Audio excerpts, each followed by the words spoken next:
Hello everyone, मैं हूं advocate Rahul Mishra और आज के वीडियो में आप सभी का स्वागत है। आज के वीडियो में मैं बात करूंगा कि आप अपनी पत्नी के अगेंस्ट मानहानि का मुकदमा करके उसको कैसे जेल भेज सकते हैं। जी हां, पत्नी के खिलाफ आप मानहानि का मुकदमा कर सकते हैं और उसे जेल भेज सकते हैं। ये आप में से ही एक सब्सक्राइबर ने मुझसे पूछा था कि सर आखिरकार किन कंडीशंस में मैं अपनी वाइफ के अगेंस्ट मानहानि का मुकदमा करके उसको जेल भेज सकता हूं, क्योंकि वो आए दिन मेरी बेइज्जती करती रहती है।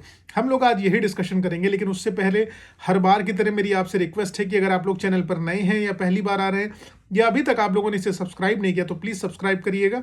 अगर आप मुझसे पर्सनली बात करना चाहते हैं, लखनऊ, दिल्ली, इलाहाबाद में मिलना चाहते हैं, तो आप अपनी अपॉइंटमेंट शेड्यूल करा सकते हैं। अपॉइंटमेंट के लिए नंबर आपको डिस्क्रिप्शन में मिल जाएगा। बिना अपॉइंटमेंट के मेरे लिए बात कर पाना संभव नहीं होगा। आशा है आप लोग ये समझेंगे और उस चीज़ का बुरा नहीं लगाएंगे, क्योंकि बहुत सारी फर्जी कॉल्स भी दिन भर में आ जाती है जिनका कोई और शोर नहीं होता है। इसलिए प्लीज़ अपॉइंटमेंट बुक कराएं, अपॉइंटमेंट बुक कराकर ही संपर्क करें। देखिए दोस्तों, 499 आईपीसी में जो है मानहानि के बारे में बताया गया कि मानहानि कब होती है, कैसे होती है, किन परिस्थितियों में होती है। जीवित व्यक्ति की भी मानहानि होती है, मृत व्यक्ति की भी मानहानि होती है। अब आपकी पत्नी से विवाद चल रहा है, आप तो जीवित व्यक्ति हैं, तो आप भी बेइज्जती आखिरकार क्यों सहेंगे, वो भी पब्लिक में।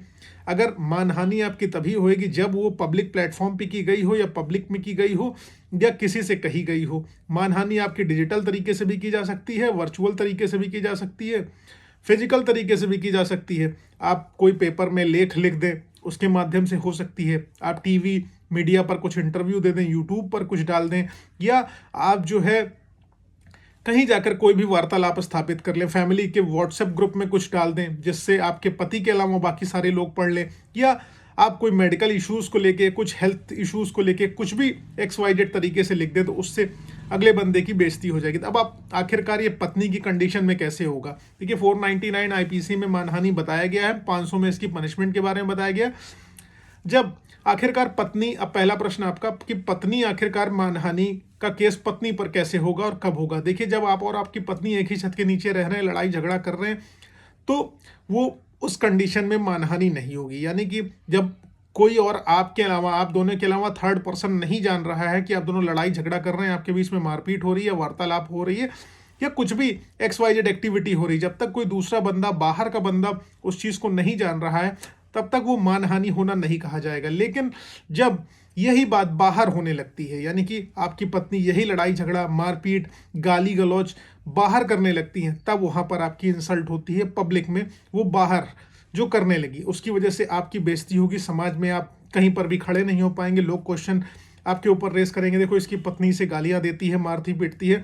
फिर आप अपने आप को समाज से छुपाने लगेंगे। इस कंडीशन में आप अपनी पत्नी के अगेंस्ट मानहानि का मुकदमा कर सकेंगे। जो भी आरोप पब्लिकली लगाए जाएंगे, रिश्तेदार के सामने लगाए जाएं, ऑफिस के सामने लगाए जाएं, बच्चों के सामने लगाए जाएं, जो कि बाहर नहीं बोले जाने चाहिए, जो सिर्फ पति पत्नी के बीच रहना चाहिए था, वो बाहर जा चुका है। इस कंडीशन में आप जो है मानहानि का मुकदमा दर्ज कर सकते हैं। मानहानि उसी चीज़ के लिए की जाएगी जो पब्लिकली बोली गई हो या पब्लिक प्लेटफॉर्म पे बोली गई हो, तभी मानहानि का मुकदमा होगा। और मानहानि के लिए आप तभी जाइएगा, मानहानि का मुकदमा करने के लिए आप तभी जाइएगा जब आपकी पत्नी ने जो भी आरोप आपके अगेंस्ट लगाए हैं वो सारे के सारे झूठे होने चाहिए। अगर उसमें सच्चाई है तो मानहानि नहीं होगी। अगर आपकी पत्नी मान लीजिए आपको चोर कहती हैं और आप पहले से ही सजा प्राप्त कर चुके हैं चोरी के मामले में, तो आप मानहानि नहीं क्लेम कर पाएंगे। मानहानि के लिए सबसे इंपॉर्टेंट कंडीशन ये है कि जो कुछ भी कहा गया है वो झूठ होना चाहिए। अगर उसमें जरा सी भी सच्चाई है तो उसको मानहानि नहीं बोला जाएगा। अब अजमल कसाब अगर मान लो जिंदा होता और उसकी पत्नी जो है कहती कि तुम आतंकवादी हो, और वो कहता कि मैं मानहानि का मुकदमा करूंगा जाके इंडिया में, ठीक है, तो कैसे कर लेता? वो था ना आतंकवादी, डेफिनेटली। इसलिए आप समझिए, जैसे मेरे एक क्लाइंट है, वो उनको उनकी वाइफ ने आरोप लगाया उनके ऊपर, दुनिया भर के सब जगह पर उन्होंने जो है बात फैला दी कि आप इम्पोर्टेंट हैं। लेकिन कुछ दिनों बाद वो प्रेग्नेंट हो जाती हैं। तो अब प्रेगनेंसी आ गई है तो इम्पोर्टेंट कैसे हो गया वो आदमी, नामर्द कैसे हो गया जब प्रेगनेंसी हो गई तो? और यहीं का नहीं, MP का मैटर है ये। और वो प्रेगनेंसी आ गई उनकी, वो नामर्द कैसे हो गया?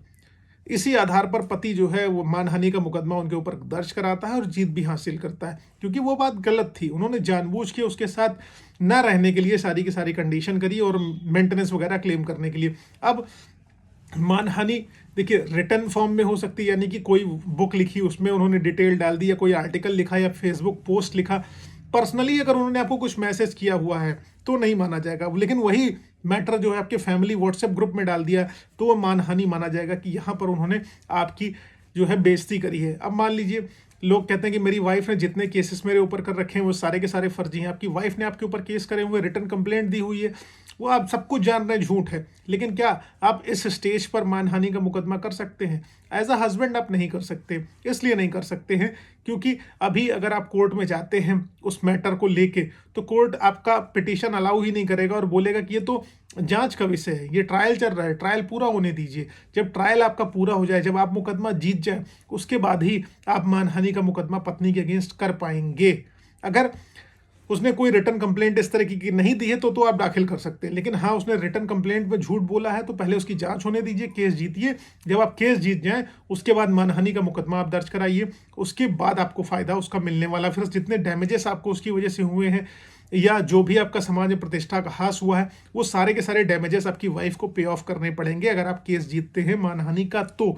लेकिन बिना केस जीते अगर आप दाखिल करते हैं तो इसको आपको कोई रिजल्ट नहीं मिलने वाला है, कोई भी जो उसका सोल्यूशन नहीं मिलेगा। बहुत सारे लोग कहते हैं मेरी पत्नी मेरे मृत पिता या मेरे मृत माता के खिलाफ कुछ ना कुछ बोला करती है, तो मैं बता दूं जीवित हो या मृत हो उनकी भी मान सम्मान प्रतिष्ठा है और उनको कोई व्यक्ति मरा हुआ है तो उसके नाम को डिस्टॉर्ट नहीं किया जा सकता, डैमेज नहीं किया जा सकता। अगर वाइफ कर रही हैं तो उसके लिए भी आप डैमेजेस में जा सकते हैं, मानहानि का मुकदमा कर सकते हैं, लेकिन उसका एक प्रोसीजर है, उसको आपको फॉलो करना पड़ेगा। ठीक है, आई होप ये सारी की सारी चीज़ें क्लियर है तो प्लीज़ लाइक शेयर सब्सक्राइब करना। पर्सनली बात करनी हो किसी मुद्दे पर तो आप आइए, आपका स्वागत है। Thank you. अगर फेसबुक, इंस्टाग्राम, ट्विटर पर नहीं फॉलो किया तो प्लीज़ फॉलो कर लेना, लिंक आपको डिस्क्रिप्शन में मिल जाएगा। Thank you so much. जय हिंद।